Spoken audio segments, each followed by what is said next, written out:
All right, well, I'm gonna get going. For anybody who's late is just late. I'm impatient, probably like the rest of everybody else in this group. Um, so I'm Jonathan. I'm a coach for MindRight. I've been coaching for MindRight for roughly 2 to 3 years now. I also race professionally for MindRight in the triathlon world. And I've been in the running industry since 2009. Currently I'm the Superfeed sales rep over the Southeast in living in Greenville, South Carolina. So that's kind of my background. We can get into details about that later, but I wanted to open up with kind of a story, kind of what we're going to talk about. And for me today, I want to talk about fit, right? Really, like how should footwear fit? What are we looking at when we're looking at fit? And really from a shoe insole lacing techniques that kind of go all through that environment. And I'm gonna try to keep it under 20 minutes because we're all busy. But I remember it was probably 17 or 18 years ago, my first time going into a running store. And it was our local shop back in Houston. It was On the Run in Clear Lake, which is still around today. And my coach sent me there as a freshman in high school, and he sent me in to go get fit for a pair of shoes. And up to this point, I was running in basketball shoes. I had no idea what running shoes were, and even that they existed on the planet. And I would assume that most people who are getting into running are in that same fashion, right? You think about Jordans, you think about Air Force Ones, and One was really popular back when I was a kid. And so we always wanted those shoes. And, I remember going to really like famous footwear and buying these shoes. But, really this shop was kind of my first uh, really time going into a running store. And I walked in and there's a bajillion and one people there. There's a bajillion shoes on the wall and none of them looked cool. They were all ugly. But I was told to go get running shoes. And, the one thing that I loved about the shop that is still around today is that they had all the local high school jerseys up around the store. And so our local high school cross country shop, our cross country jersey was up, and it's really cool. And they still do this to this day. But that was kind of my first experience with a running store, was walking in and seeing all this, and they watched me walk. They wrote down my shoe size. They measured me with a Brannick, which I think was the first time I'd ever been measured with a Brannick before. And 2 weeks later, my shoes showed up at school and ran in them all season, and continued to do this for, the 4 years that I was in high school. And I learned more and more as we gone through it. So, kind of things that, we look at when we look at fit, when we walk into a store is, that's obviously a very surprising feeling to seeing, 60 plus shoes on a wall and not really knowing where to get started. And so when I look at that from a professional fit side of it, I'm looking at it from, how do we take a shoe, let's say a 60 shoes, and tailor it to, one for this individual. And so the first thing we do is we ask questions, right? Questions are important. They give us a lot of detail. And so questions like, what activities are you doing? Are you running? Are you doing CrossFit? Are you cycling? What are these shoes being used for? Questions like injury. Have you been hurt? Are you, what injuries, elements are you dealing with right now? And what have you done in the past? Races that you have coming up, that kind of dictates and changes some things as well. And then kind of lastly, the piece that I like to really look at is what, if you've been in shoes before, what has been successful and what has been unsuccessful? What have you liked and what have you not liked? Because that also, dictates what I'm looking at, and when I'm fitting a shoe, kind of where I'm going. And that helps me kind of isolate the wall a little bit as well. From there, the next thing I'm looking at is really the foot shape, right? I enjoy looking at a bare foot. From a professional side of it, like what we're looking at when we're looking at a foot shape is, is it a square foot? Or a rectangle foot? Is it a triangle? Is it an inverse triangle? What we want to try to do is fit a round circle into a round peg. We want to make sure that we're matching it. If you try to take a circle and jam it into, a triangle, it just doesn't work. And so we want to make sure that that's kind of really important when it comes to that, is looking at that barefoot, taking those measurements, looking at it from a side of, what is the actual foot shape of this person.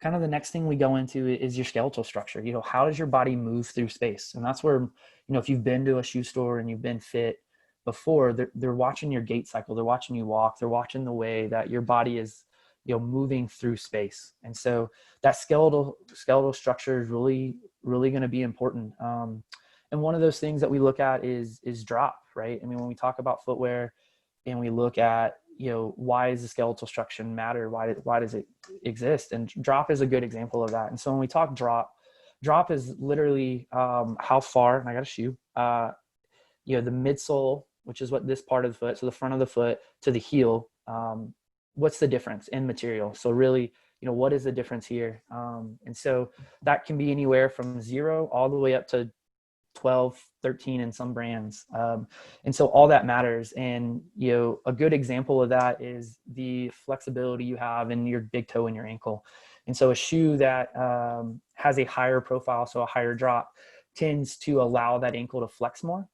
So we want in running about 10 degrees of flexation. So the ankle to be able to move 10 degrees in fitting and running. And so some shoes allow that, some shoes make it a little bit harder to do that. And so, when we look at that and the offsets and drops, that's where we're looking at. And that's one of the reasons why drop is important, is in that matter. But realistically, no one's really talking about drop in the industry right now. It's not as important. It's just not a thing. It's kind of standard, in that offset. But realistically, like when it comes to someone being successful in a shoe, drop is one of those is definitely a key thing going on there. The next thing that we're looking at is kind of the type and the amount of cushioning, right? Some shoes have what we call a firm cushioning system. Some have a soft cushioning system. And that's going to dictate based off your personal preference. So do you like a softer shoe versus a firmer shoe, which in other words, we can be more responsive. And so that really dictates in numbers based off of kind of like the Sleep Number badge, right? Do you want a harder cushioning system or do you want a softer cushioning system when you sleep? We all have a comfort perception, and that is where that's going to dictate, right? Some people may like a softer shoe and that's more comfortable to them. And some people like a firmer shoe and that's more comfortable to them. And, when we look at footwear, I can't tell you until I put it on your foot which way you're going to lean. And so when we look at overall footwear, the genre of the shoes, I know that, roughly half the shoes on the wall are going to be soft, half the shoes are going to be firm. It could be anywhere in between, but that's going to give me a good indication of all that. And then there's also more cushioning in some and less cushioning in others, and tends to be, the less cushioning, the firmer. From a brand standpoint, typically more shoes that are more expensive have a little more cushioning in them. Doesn't mean it's going to be softer or more firmer, but according to that brand, it could be more firmer or more softer. And then lastly, kind of the thing that we look at is, again, that specific activity that you're doing it in. Lifting shoes are going to be very different from, a running shoe versus a trail shoe.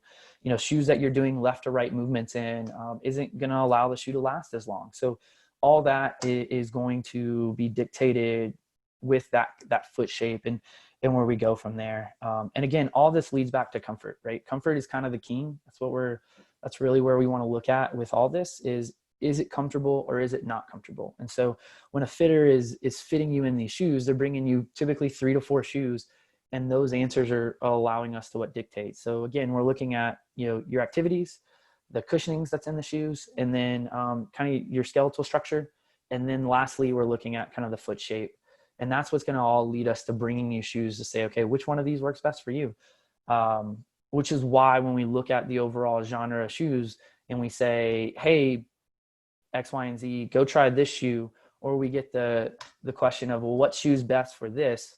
We don't have all the information. And so we can't say, hey, this shoe is best for something like plantar fasciitis, because we don't have all the information from you. And so that's really your decision and your feedback to saying, hey, because what works best for you may not work for someone else, and vice versa. So if your friend recommends you to go buy a shoe, great. It's still a great shoe. We don't carry running stores, running online markets don't carry bad shoes. What they can't do is tell you that this is the best shoe for you without you trying it on realistically, and you agreeing to that.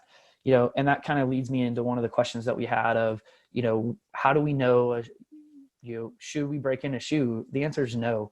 A shoe should always feel comfortable, from when you put it on to standing up to walking to running. You know, if it's uncomfortable in any of those circumstances, and you don't think you can get used to it, you're not going to. We want you to feel comfortable. We want you to feel comfortable, and it should be comfortable from step one, realistically. If it's not going to work.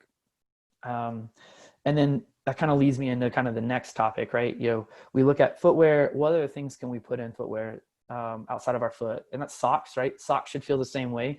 We have thin socks, thick socks, socks that hug the foot, some that don't, and that's, again, personal preference, and that could change from time to time as well. And then the next thing that we talked about is insoles. I obviously work for an insole company, so I have a little bit biased opinion in this, but from an insole side of it, or an orthopedic side of it, I like insoles. Again, I work for the company. To me, from the nuts and bolts of an insole, literally its job is to add comfort. So if I put an insole into a shoe, then it should be comfortable. It should make the shoe more comfortable, right? If it doesn't, don't wear it. Now, what does an insole do? The insole's job, outside of adding comfort, is literally to filter the forces, right? When we run, we have forces that come in and out of our body. And so when we look at this from an overall standpoint, what that's job is to do is to filter those forces to be more efficient for us. So the reason I wear insoles is because I like them, they're comfortable, but also it allows me to run more efficiently because my body doesn't have to absorb some of the shock and forces that are coming back into my body. So from an overall standpoint, an insole should be comfortable, first off. And then secondly, its job is to basically absorb the filter coming from. Now, if your doctor recommends it for a different reason, we can have a different conversation about that. Obviously, I built a career on insoles, so we can have, a 2-hour conversation on this. That can be for a later conversation. Really, this is just an overview of what an insole should do. And so again, insoles are there for comfort, and they filter the forces that you're running with. And kind of lastly, the last thing that we kind of look at from a fit side of it is legitimately the laces and how a lacing system works. So I have a shoe here, and it's black, so it's probably a terrible example, but it's laced pretty traditionally. You're going to see here this is pretty much what it looks like out of the box. And so you're going to see we have the extra eyelid open, and you're going to see your eyelids through here. And so kind of I'm going to cover, I should have said that, but I'm going to cover kind of the 3 most common techniques that we would use in lacing to relace a shoe. And so the first one really is to move the starting of the lacing from here up to this mark. And what that allows us to do is allows us to get the vast majority of the shoe covered. And so when you add a lace, it obviously pinches somewhere. Me skipping this allows me to open up that. So someone who has something like a wider foot is going to fit a little more easily into this shoe if I open it up from there. The second thing that I would skip a lace for, or to change a technique for, is any pressure points. So kind of the most common is someone who has a high instep. So what that means is basically through this region through here, they have a little bit higher profile. And what that'll do is that'll just kind of press on the lace, and you'll see a lot of pressure in that lace. And so what I can do in that genre is just kind of skip an eyelid. So these little things, like this is an eyelid. Sorry for the video quality. It's kind of terrible. But basically I can go from here to here with the lace and kind of skipping that middle section. And so what that allows me to do, again, is just room. It allows me to open up the shoe. It allows me to give you the maximum capability of that shoe that allows it to. And so pressure points, right? Forces, everything is going to allow that to happen. And then kind of the last lacing technique that we would use is what we call runner's loop. And again, this can be done in different ways, but essentially what we would do is we would take this eyelid here and we would involve this eyelid. And what that allows us to do is to suck in the heel. So the most common technique this is used for someone who has some slippage, that their heel is just popping in and out of the shoe. And so this is what it's going to do, is allow this portion of the shoe to just grab a little bit more. We call that the heel counter. So it's going to allow the heel counter to grab that shoe, or grab that heel a little bit more, keep it in place. The heel and the heel counter work like a ball and socket joint. So we put it in, it wants to move up and down if it doesn't fit appropriately. And so putting a lace back there allows us to grab. And again, lacing can also be a class that we do a whole different genre on. There's actually a website that's called like 1,000,001 Laces, the different ways that we can lace a shoe. So, really from an overall standpoint, lacing is a good technique to use if you have any, hey, my foot hurts here, and it's typically on the top. The downside with doing something like a back loop through here, like a runner's knot, is you have a vein that literally runs from the top of your foot into your foot. So it goes about right here. And if you linse it and cinch it too tight, it'll cut off the circulation in your foot. So if you do a knot like that and you're like, why is my foot asleep? It's because we've cut the circulation off to the foot. Kind of important kind of things we need. And that's kind of what we would talk about in a nutshell from, what are we looking at from a fit standpoint? So, really things again that covers is kind of the foot shape, and that goes all the way down from, your skeleton construction, the cushioning that's in the shoe, and the activity that you're doing. A sock, an insole, and then, a lacing technique is how we would do that. Things I do want to point out is that the one thing we didn't talk about is color. Color doesn't matter. I know it's super attractive if you wear that, bright, whatever colored shoe, or, oh, those are too bright and you want the black shoe. Color isn't important. What matters is, really how it fits on your foot and how it feels. You're going to run, it's going to get dirty. It doesn't really matter. It's going to stink. You should travel in my car. My shoes smell my car pretty terribly. But from an overall standpoint, color is not important. If it looks good, great. If it adds, I always tell people you can buy new outfits. Like, that's why there's apparel in the stores as well, right? Gives you a reason to buy something new. But overall, that's what I would say is fit. Thank you for joining me today. If you have questions, please shoot them in the chat. Shoot us an email. My email is Johnathan@mindrightendurance.com. So, feel free, and we can cover, some more things next week. Next week, I'm going to talk about kind of the tools in the toolbox, why different types of shoes matter, and what can we use in those types of shoes and activity for.